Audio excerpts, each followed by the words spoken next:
Hello student, हम सब लोग जो चैप्टर पढ़ रहे हैं मॉलिक्यूलर बेसिस ऑफ इनहेरिटेंस, जिनमें से जो हम सब लोगों का जो टॉपिक था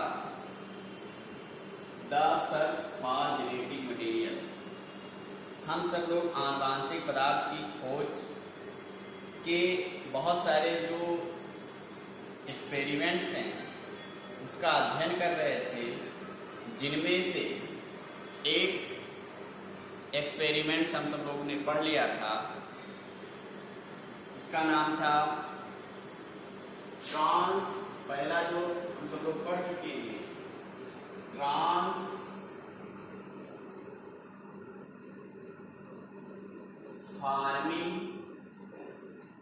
प्रिंसिपल।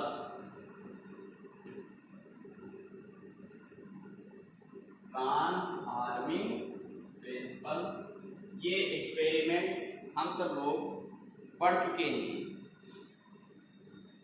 ये जो एक्सपेरिमेंट्स दिए थे, साइंटिस्ट का नाम है फ्रेडरिक ग्रिफिथ। इन्होंने अपना एक्सपेरिमेंट्स किया था और दो बैक्टीरिया लिए थे। एक बैक्टीरिया एस स्ट्रेन बैक्टीरिया थी और दूसरी आर स्ट्रेन। जो एस स्ट्रेन बैक्टीरिया थी ये पैथोजेनिक थी,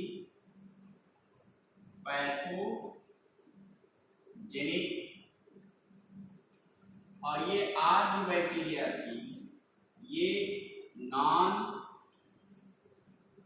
पैथोजेनिक। इन्होंने क्या किया था, ये जो है वैक्सीन की खोज कर रहे थे। क्या कर रहे थे? वैक्सीन की खोज। किस वैक्सीन की? निमोनिया जो रोग होता है उसकी वैक्सीन खोज रहे थे। तो इन्होंने दो टाइप के बैक्टीरिया लिया, एक एस स्ट्रेन, दूसरा लिया था आर स्ट्रेन। तो इन्होंने अपना एक एक्सपेरिमेंट्स किया। एस स्ट्रेन को जब बैक्टीरिया को लेते हैं और चूहे में प्रवेश कराते हैं तो चूहे में निमोनिया रोग हो जाता है, जिससे उसकी मृत्यु हो जाती है। ये पहला इन्होंने प्रयोग किया। दूसरा प्रयोग में ये करते हैं, आर स्ट्रेन बैक्टीरिया को लेते हैं, उसके बाद चूहे में प्रवेश करवाते हैं, फिर देखते हैं चूहे पर कोई इफेक्ट नहीं होता है रोग का और वह जीवित रहता है। फिर इन्होंने तीसरा एक्सपेरिमेंट्स किया। तीसरा एक्सपेरिमेंट्स में इन्होंने यस बैक्टीरिया को लिया और उसको हीट किल्ड कर दिया, मतलब उसको थोड़ा टेम्परेचर दिया, फिर चूहे के अंदर प्रवेश कराया। चूहे की मृत्यु नहीं होती है, मीन्स वो लाइव रहता है।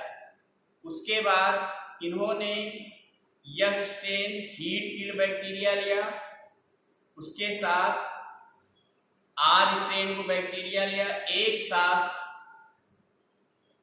मिक्स करके चूहे में इंजेक्ट कराते हैं।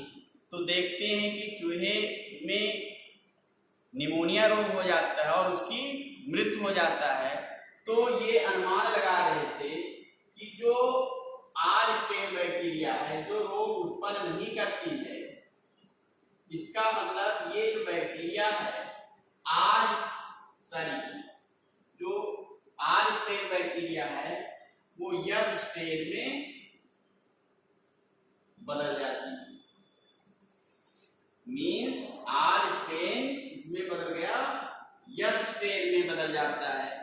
कैसे बदल जाता है? तो इन्होंने कहा कि यस स्ट्रेन में से कोई ऐसा कारक आता है, कोई यहां से यस स्ट्रेन में से कोई ऐसा फैक्टर आता है जो आर स्ट्रेन में प्रवेश करता है, जिसके कारण R strain bacteria yes strain में कन्वर्ट हो जाती है, जिससे चूहे में निमोनिया रोग हो जाता है और उसकी मृत्यु हो जाती है। तो यहाँ पर कोई कारक प्रवेश कर रहा है, तो इस कारक कौन सा कारक है जो यस स्ट्रेन बैक्टीरिया में से आर स्ट्रेन में प्रवेश करता है, जिसके कारण जो आर बैक्टीरिया होती है यस स्ट्रेन में ट्रांसफर हो जाती है या ट्रांसफार्मिंग हो जाती है। तो हम सब लोगों को ये पता लगाना है कि कौन सा कारक है। तो उसके लिए 3 साइंटिस्ट आए और उन्होंने यहाँ पर बायो केमिकल जो है एनालिसिस किया।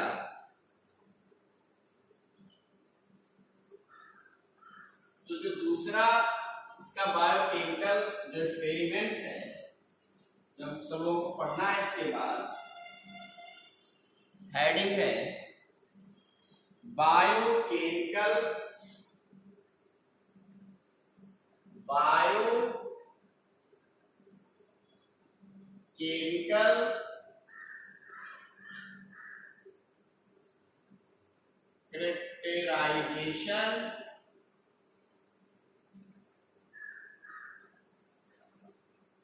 characterization of transforming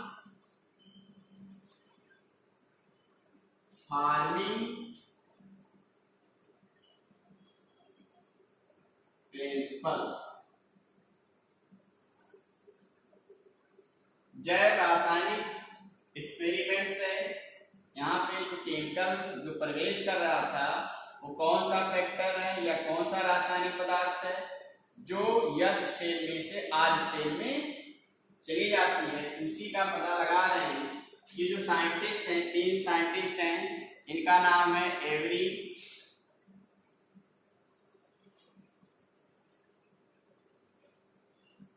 साइंटिस्ट हैं एवरी मैकलियोड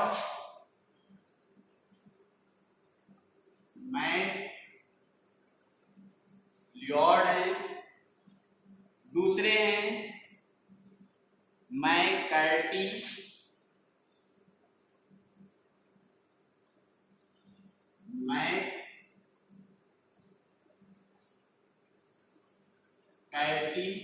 और जो थर्ड साइंटिस्ट हैं वह हैं ओसवाल्ड। साइंटिस्ट का नाम है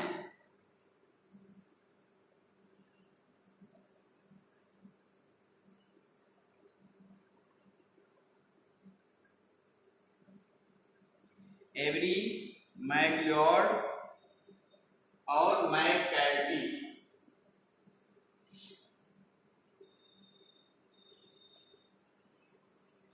एवरी ओसवाल्ड, ये 3 साइंटिस्ट हैं, एवरी ओसवाल्ड, मैकलियोड और मैककर्टी। इन्होंने क्या किया, जो 3 साइंटिस्ट हैं, इन्होंने एक प्रणाली में यस स्ट्रेन को लिया, यस स्ट्रेन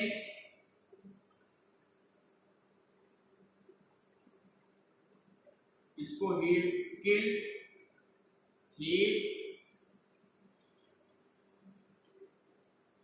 किल प्लस आर स्ट्रेन को लिया।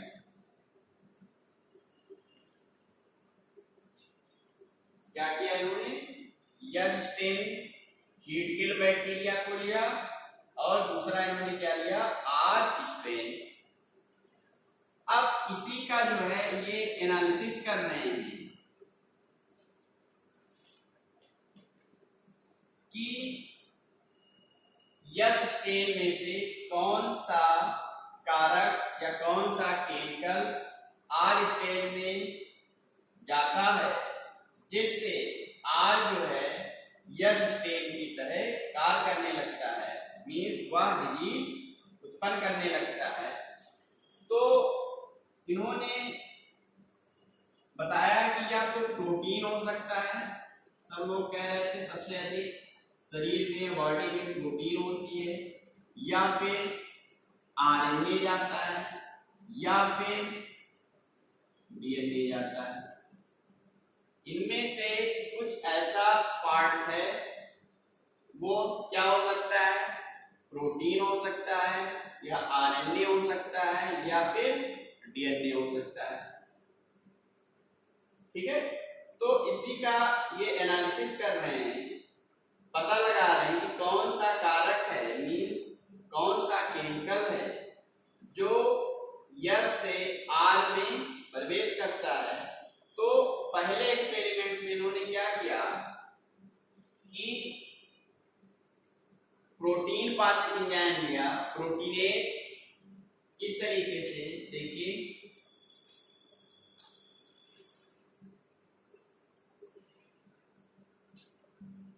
यहां पे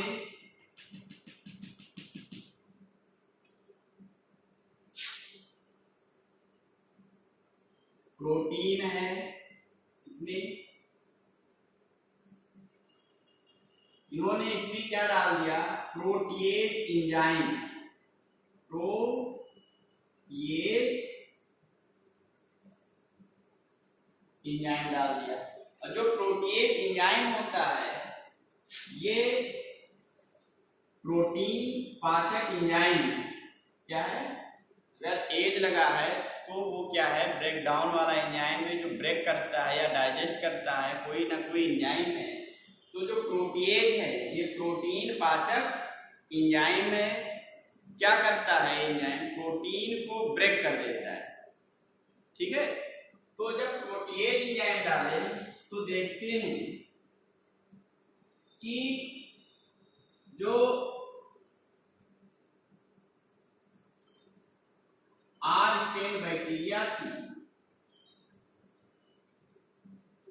इस पे कोई इफेक्ट नहीं पड़ता है और वह डिजीज काज करती है। जब इन्होंने प्रोटीन एंजाइम डाल दिया तो फिर से देखते हैं कि आर स्टेन जो है बैक्टीरिया, जो आर स्टेन बैक्टीरिया है वह रोग उत्पन्न करती है कि नहीं। तो यहाँ पर क्या होता है, इस पे कोई इफेक्ट नहीं पड़ता है, वो जो है डिजीज काज करती है। फिर क्या किया इन्होंने, इसको मान लीजिए चूहे के अंदर प्रवेश कराते हैं, कोई इफेक्ट नहीं पड़ता है। फिर दूसरे एक्सपेरिमेंट में इन्होंने क्या किया, आरएनए किया, आरएनए को डिस्ट्रॉय किया। तो देखते हैं कि फिर जो है आर स्टेन जो बैक्टीरिया है वह रोग उत्पन्न करती है, उस पर कोई भी प्रभाव नहीं पड़ता है। फिर इन्होंने क्या किया, तीसरे एक्सपेरिमेंट्स में इन्होंने डीएनए ले लिया। जब डीएनए लेते हैं तो क्या होता है कि आर यहां से जो केमिकल आ रहा है वो जो है डाइजेस्ट हो जाता है, जिससे आर स्टेन जो है यस स्टेन में नहीं कन्वर्ट हो पाती है, मतलब यहाँ पे प्रभाव दिखाई देता है। मीन्स ये हुआ कि यहां से जो केमिकल आ रहा था वो कौन था, डीएनए। मीन्स यस स्टेन जो बैक्टीरिया थी, यस स्टेन बैक्टीरिया से डीएनए, इसका डीएनए आर में आ जाता था, जिसके कारण ये यस स्टेन की तरह बिहेव करने लगती थी, मीन्स ये रोग उत्पन्न करने लगती थी। तो इन्होंने ये बता दिया कि जो यस स्टेन बैक्टीरिया है उसका डीएनए आर स्टेन बैक्टीरिया में प्रवेश कर जाता है, जिसके कारण आर स्टेन जो बैक्टीरिया है वो भी डिजीज काज करने लगती है, अर्थात R strain bacteria S strain में कन्वर्ट हो जाती है। ठीक, फिर इसको जो है बहुत सारे वैज्ञानिक नहीं माने, क्योंकि उस समय अधिकांश वैज्ञानिकों को जो है डीएनए के बारे में ज्यादा पता नहीं था, इसलिए वैज्ञानिकों ने इस पे जो है इस एक्सपेरिमेंट्स को नकार दिया। फिर इसके बाद में एक तीसरा एक्सपेरिमेंट है, बार फिर से देख लेते हैं। Biochemical characterization of transforming principle, जैव रासायनिक रूपांतरणीय सिद्धांत है, उस पे 3 साइंटिस्टों ने अपना प्रयोग किया, एडी, ओसवाल्ड, मैकलियोड और मैककार्टी। इन्होंने S strain heat kill bacteria और आर स्टेन बैक्टीरिया को एक साथ लेकर कल्चर कराया। फिर ये पता लगा रहे हैं कि यस स्टेन में से आर स्टेन बैक्टीरिया में कौन सा केमिकल या फैक्टर जो जाता है जिससे आर स्टेन यस स्टेन में कन्वर्ट हो जाती है। तो इन्होंने कहा कि यह प्रोटीन होगा, तो उन्होंने क्या किया, प्रोटीनेज एंजाइम डाल दिया, तो देखा तब भी कोई इफेक्ट नहीं होता है, आर जो है डिजीज कार करती है। फिर इन्होंने आरएनए लिया, मतलब आरएनए को तोड़ने वाला एंजाइम ले लिया, तब भी कोई जो है यस स्टेन आर स्टेन पे प्रभाव नहीं पड़ता है। जैसे इन्होंने डीएनए लिया, तो जो आर बैक्टीरिया है उसकी मृत्यु हो जाती है, मींस वह डिजीज नहीं काज करता। इससे यह अनुमान लगता है कि डीएनए ही जो है नेक्स्ट पीढ़ी में जाता है। ठीक है, तो इन्होंने कहा कि डीएनए ही एक आनुवांशिक पदार्थ हो सकता है। ठीक है, उसके बाद जो दूसरा एक्सपेरिमेंट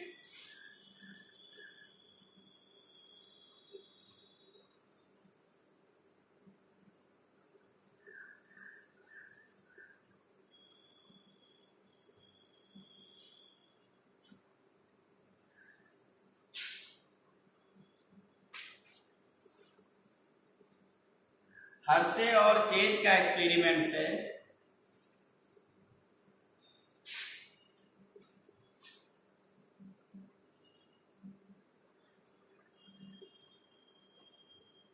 एक्सपेरिमेंट्स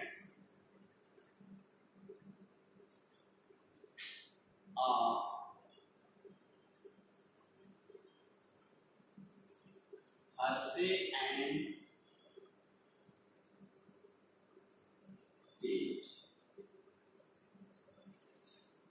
इनका एक्सपेरिमेंट्स देखिए। इन्होंने अपने एक्सपेरिमेंट्स में एक वायरस लिया, उस वायरस का नाम है बैक्टीरियोफेज वायरस। ये इसका डीएनए है, ये प्रोटीन से बना हुआ है, इसका कैप्सिड है, ये आनुवांशिक पदार्थ है, इसका डीएनए। ये आप जानते हो क्या है, टेल फाइबर्स। फिर इन्होंने एक बैक्टीरिया लिया, बैक्टीरिया का नाम है ई कोलाई। ई कोलाई ये इसका जेनेटिक मटेरियल है। तो जो बैक्टीरियोफेज वायरस होती है, बैक्टीरियोफेजेस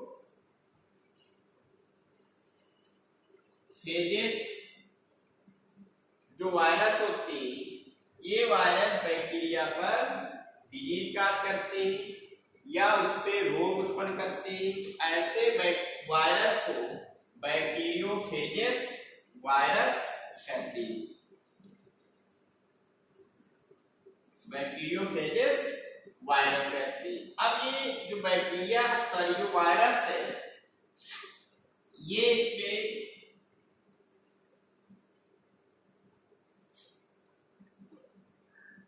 अटैक करता है,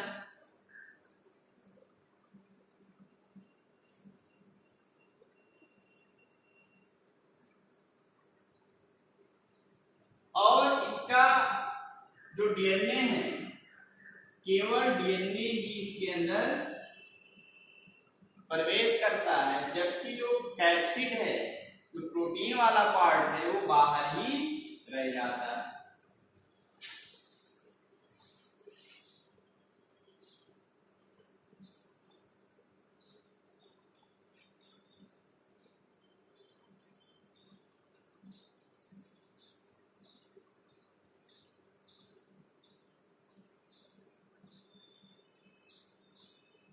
इस तरह मतलब जो वायरस का डीएनए ही बैक्टीरिया के अंदर प्रवेश करता है, जबकि जो प्रोटीन वाला पार्ट है वो बाहर ही रह जाता है, मीन्स उसका कैप्सिड जो है बाहर ही रह जाता है। अब करता क्या है, ये जो वायरल डीएनए है, वायरल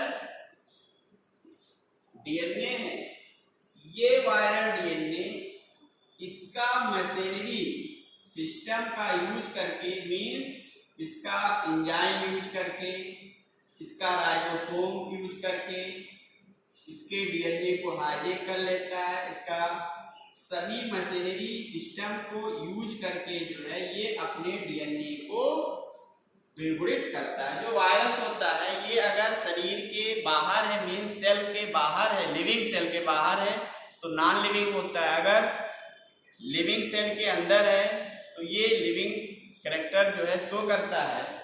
तो ऐसे यहाँ पे जैसे लिविंग सेल्स में आता है तुरंत उसका मशीनरी जो सिस्टम होता है, मीन्स आरएनए, प्रोटीन, डीएनए सभी का यूज करके जो है अपने डीएनए को रिप्लिकेट करने लगता है।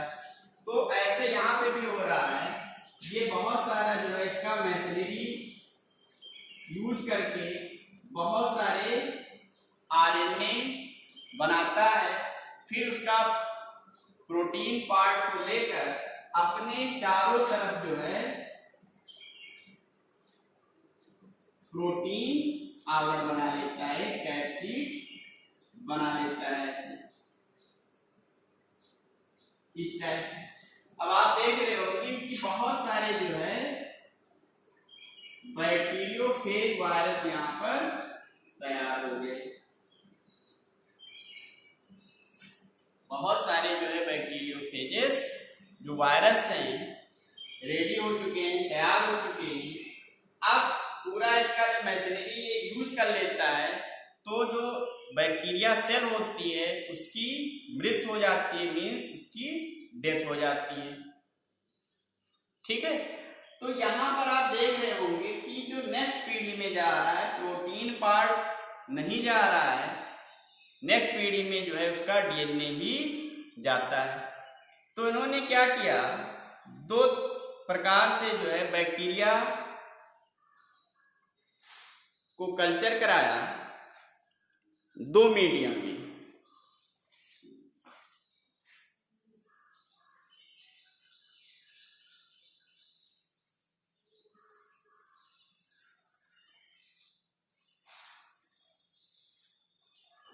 इन्होंने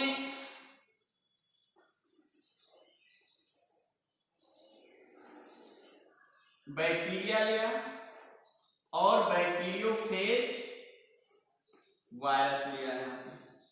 दूसरा मीडियम में माध्यम में बैक्टीरिया लिया और बैक्टीरियोफेज वायरस इन्होंने लिया।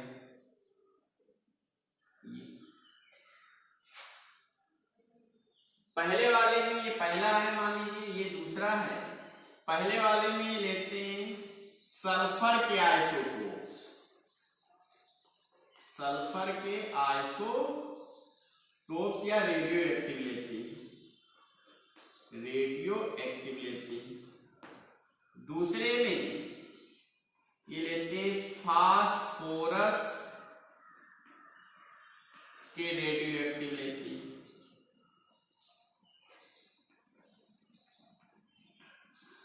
ये पहले वाले मीडियम में ये सल्फर के रेडियो एक्टिव लेते हैं, दूसरे वाले मीडियम में या माध्यम में फास्फोरस के रेडियो एक्टिव लेते हैं। अब आप जानते हो कि जो डीएनए होता है, डीएनए में फास्फोरिक एसिड प्रेजेंट होता है, जबकि जो प्रोटीन होते हैं उनमें सल्फर प्रेजेंट होता है। जो प्रोटीन होते हैं बहुत सारे अमाइनो एसिड से बने होते हैं, बहुत सारे अमाइनो एसिड में जो है सल्फर प्रेजेंट होता है। इसका मीन्स बहुत सारे जो प्रोटीन्स होते हैं उनमें सल्फर प्रेजेंट होता है। डीएनए में क्या प्रेजेंट होता है, फास्फोरिक एसिड, मीन्स फास्फोरस यहाँ पर उपस्थित होता है। तो जब यहाँ पे इन्होंने सल्फर रेडियो एक्टिव लिया, फास्फोरस के रेडियो एक्टिव लिया, तो ऐसे मान लीजिए बैक्टीरियोफेज वायरस रहा होगा और ई कोलाई पे बैक्टीरिया जो है उस पे अटैक किया होगा, यहाँ पे भी ऐसे,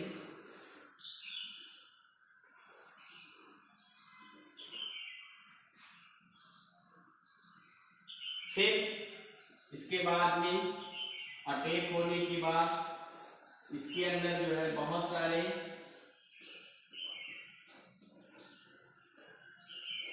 सारे जो है बैक्टीरियोफेजेस वायरस बने,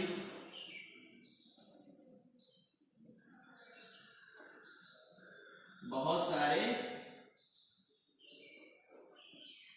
बैक्टीरियो वायरस बने। अब जब इसका एनालिसिस करते हैं तो यहां पर देखते हैं, यहां पर कोई रेडियो एक्टिव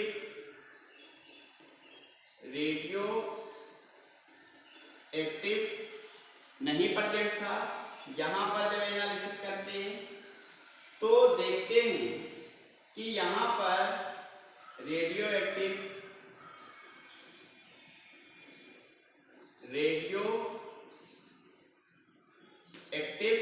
प्रेजेंट होता है।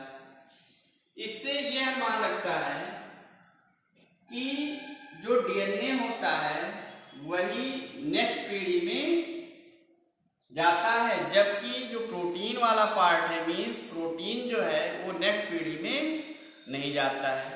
इससे ये प्रूव होता है कि डीएनए ही एक आनुवांशिक पदार्थ होता है।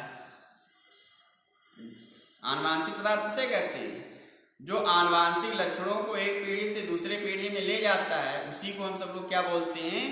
आनुवांशिक पदार्थ कहते हैं या जेनेटिक मटेरियल कहते हैं। तो यहाँ पर आप देख रहे होंगे कि डीएनए ही नेक्स्ट पीढ़ी में जा रहा है, इसलिए DNA is the genetic material. फिर से देखिए, यहाँ पे दो मीडियम लिया इन्होंने, एक मीडियम में सल्फर के रेडियो एक्टिव लिए, दूसरे में फास्फोरस के रेडियो एक्टिव लिए। फिर जब इसको कल्चर कराते हैं, कल्चर कराने के बाद बहुत सारे नए नए बैक्टीरियोफेजेस वायरस तैयार होते हैं। फिर उसका जो है केमिकल एनालिसिस करते हैं। एनालिसिस करने के बाद ये देखते हैं कि यहाँ पर कोई भी रेडियो एक्टिव सब्सटेंस जो है नहीं प्रेजेंट है, जबकि इस वाले एक्सपेरिमेंट्स में, मतलब फेज 2 वाले में आप देख रहे होंगे कि रेडियो एक्टिव जो सब्सटेंस है वो प्रेजेंट है। इससे किस रूप में प्रेजेंट है? फास्फोरस के रेडियो एक्टिव यहाँ पे आपको मिलते हैं, यहाँ पर प्रोटीन के या सल्फर के रेडियो एक्टिव नहीं मिल रहे हैं। इससे ये प्रूव हो रहा है कि जो नेक्स्ट पीढ़ी में जो जा रहा है वो डीएनए में। तो फाइनली रूप से हर्शे एंड चेज ने ये प्रूव कर दिया कि DNA is the genetic material. तो कभी कभी आपसे क्वेश्चन भी 1 नंबर का पूछा जाता है कि उस वैज्ञानिक का नाम बताइए जिन्होंने अंतिम रूप से ये सिद्ध किया कि डीएनए ही एक आनुवांशिक पदार्थ है। तो आप नाम लेंगे हर्शे एंड चेज, हर्शे और चेज वैज्ञानिक का। ठीक, अब इसके बाद में हम सब लोग पढ़ेंगे कि डीएनए और जो आरएनए है उनमें से बेस्ट आनुवांशिक पदार्थ कौन है।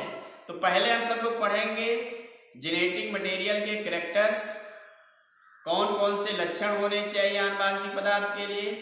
फिर दोनों में से डीएनए और आरएनए में से सबसे अच्छा आनुवांशिक पदार्थ कौन होता है। ठीक है, ओके, धन्यवाद।